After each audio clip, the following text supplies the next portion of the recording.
There's something important in a name. My mother gave me mine because she thought it was unique and she likes alliteration. Some would name me a traitor, others a whistleblower, though I prefer the term truth speaker, in all honesty. And I would label myself as someone that is a speaker for the dead and a skald. When I was growing up, as a wee lad, my grandfather would give me sage advice. He would tell me about love and strength and kindness. And the biggest piece of advice that he gave me was that the only thing that a man has of any worth in this world is his word. And if you cannot fulfill your word, then you have no worth. July 4th, 2005, I joined the United States military and swore an oath to defend the Constitution against all enemies, foreign and domestic. I went through basic training. I went through technical school. And at the end of my technical school, I was brought into the drone program, even though they didn't tell me what it was. They said, you're going to go to Nevada, and you'll find out when you get there. And so I showed up, and they put us in a theater no bigger than this. And they showed a montage video of drone strikes. Ba, ba, ba, ba, ba, boom, boom, boom, boom, boom. Played to heavy metal music. And at the end of the video, a sergeant came down the center, and he stood in front of us, and he said, your job is to kill people and break things. And I thought to myself, this isn't why I joined. I joined for very patriotic reasons, to get my education. It's not free in America. And to impress a pretty girl. So I went to my commander and I was like, sir, I'm not sure that I could do this job. I'm not sure that I could ever pull the trigger on somebody. And he was like, you swore an oath to defend the Constitution against all enemies, foreign and domestic. You will obey the lawful orders of those appointed over you. You will do your job. And I was trapped. My father, my grandfather, actually, he was really my father figure. I didn't want to disappoint him. I wanted to be worth something. This is what all veterans want. They want to be worth something. They fight for a reason. They fight because they care. They don't want to look weak. They want to look strong. They want to fight for a noble cause, an honorable cause. And so I did it. I did it for 5 years and 5 days. I killed 13 people. And this is how you make life cheap. You show someone that you can end a life at the push of a button. When I was younger, war had no meaning to me. It was something of distant lands, and it was something of history. And here it was very real. I was a gamer. I was an athlete. I was taught to value life, and instead they taught me to degrade life. And in February of 2011, after 8 months of hunting Anwar al-Awlaki, an American citizen in Yemen, an Islamic imam, I came into work. And my flight operations supervisor was sitting there with his head in his hands. And I went up to him and I was like, sir, what's going on? He said, we just got an order from the Pentagon. We're going to now fly armed in Yemen. And if we get the order to kill Anwar al-Awlaki, it will come directly from President Obama himself. And I voted this man into office in 2008. And I had this kind of elation, this kind of like I was doing my job. They had finally molded me to be what they wanted me to be. I had lost my humanity.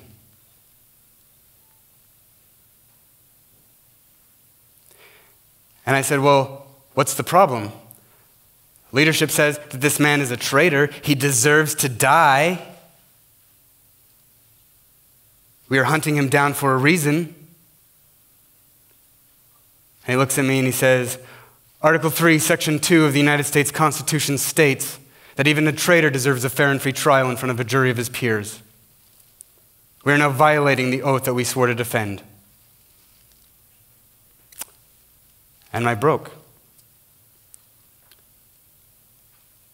The first time that I killed someone, I watched a man bleed out. And everyone around me was celebrating, and I had gone home, and I had called my mother, and I cried to her, and I said, I killed someone today, I was trained to do it, and I feel bad, and I don't know why. And she said, good. That is good that you feel that way, otherwise you wouldn't have the responsibility and the honor to do it. You know what it's worth. Do the right thing. And at that moment, when I was told this about hunting Anwar al-Awlaki, I knew that I was no longer worthy to be in a position to take another human being's life. And so I left. 6 months to the day, 2 weeks after Anwar al-Awlaki was killed, his son Abdullah Rahman al-Awlaki was killed in a drone strike. 6 months to the day that I had gotten out. This is a child who left his home, who ran away from his home in Colorado to find his father because he missed him. I didn't grow up with a father. I spent my life looking for my father.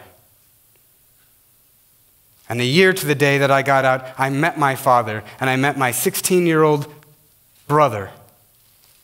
And the only thing that I could think of is, are these people any different than them?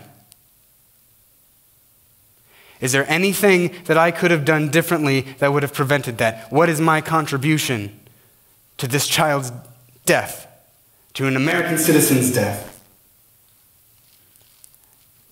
And I told someone that I cared about. And she looked at me with horror and disgust, so I didn't tell it to anyone else ever again.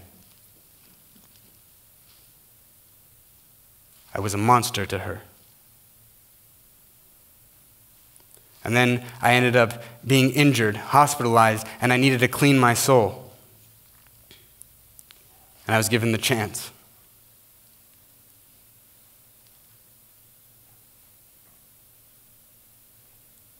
And so when we think of stories that we tell ourselves, these are mythologies. But when we think of mythologies, we usually think of gods and monsters, angels and demons, good versus evil, heroes and villains. But what about war? We know the trauma of war. We know that the innocents die. We know the profiteers. We know the trauma, the drama, the hate, the pain, and the fears. So why do we do it? Why do we send children to die and kill? Why do we allow old men to send our children to die and kill?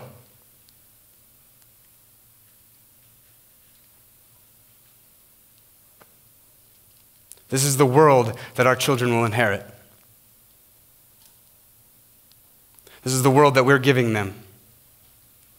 And we ignore it. We get ridiculed. And what happens to the people that speak truth to this? They get ridiculed and disgraced. We got Chelsea Manning in jail for life for revealing U.S. war crimes. We have Edward Snowden in exile because he revealed the U.S. Orwellian state. And we have Julian Assange trapped in the Ecuadorian embassy for helping these people tell the truth. And me? I went on the media. They wanted to make me look like a crazy veteran with post-traumatic stress, when all I was a broken man looking to clean my soul.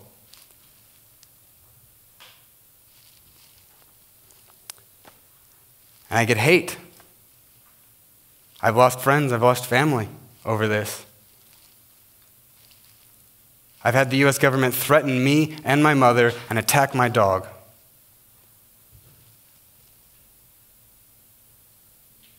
But we must remember a couple things.